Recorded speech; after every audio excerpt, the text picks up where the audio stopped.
ተመልካቾቼ እንደምን ከረማችሁ? ናኒ ነኝ። እንኳን በሰላም ወደ ኩወርልድ ቻናል መጣችሁ።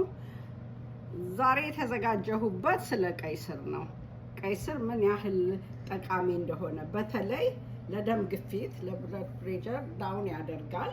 በተከታታይ በጁስም ሞል ከሆነ በሰላጥ መልክ ብንወስደው ለሰውነታችን በጣም ጠቃሚ የሆኑትን ፖታሺየም፣ ቫይታሚን ሲ፣ ቢም አለው፣ ማንጋኒዝም አለው እና ስለዚህ ብንጠጣው በጣም ጠቃሚ ነው። በጁስ መልክ በተከታታይ እንደውም 21 ቀን ብንጠጣው ለውጡን እናያለን ነው የሚባለው።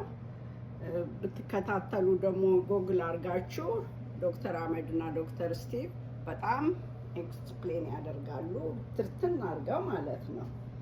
ለነርቫችንም ያገለግለናል። አሁን ወደ ስራው እንሄድ። እንግዲህ ጥሬውን ነው የምናደርገው። እንቆርጥና ይሄን ከጣልን በኋላ እንልጠዋለን። ቆራርጧል። አሁን ደግሞ ሎሚ ስለሚያስፈልገኝ ትንሽ እጨምቃለሁ። ይሄንን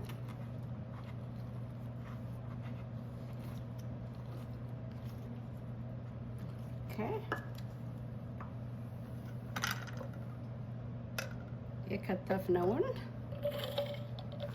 ቀይ ስር መፍጫችን ውስጥ እንዲህ ይደረጋል።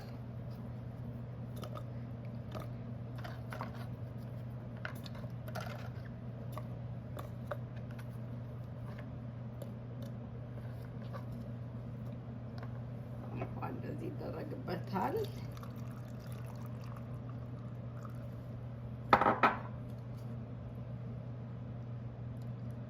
ሌመኑ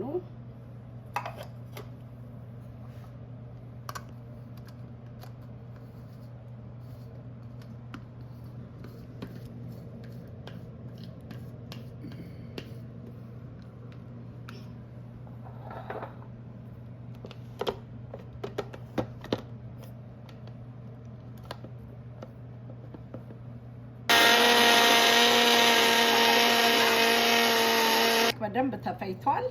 አሁን መጠጣት ነው ማለት ነው።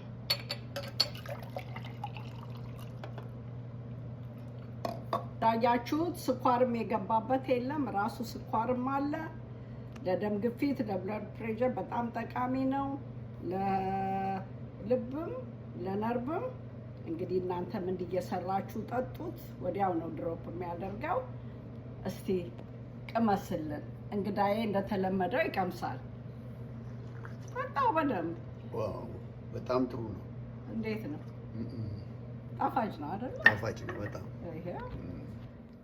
ይሄው እንግዲህ የዛሬ ቪዲዮ ይሄን ይመስላል። ጣፋጭ ነው፣ ምንም አይፈልግም። በጣም ጠቃሚያችን ነው።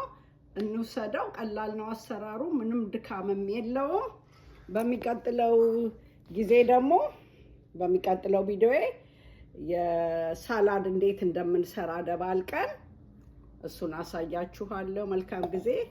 አመሰግናለሁ ስላያችሁ። ሰብስክራይብ፣ ሼር፣ ኮሜንት አድርጉ። መልካም ጊዜ። አገራችን ሰላም ያርግልን።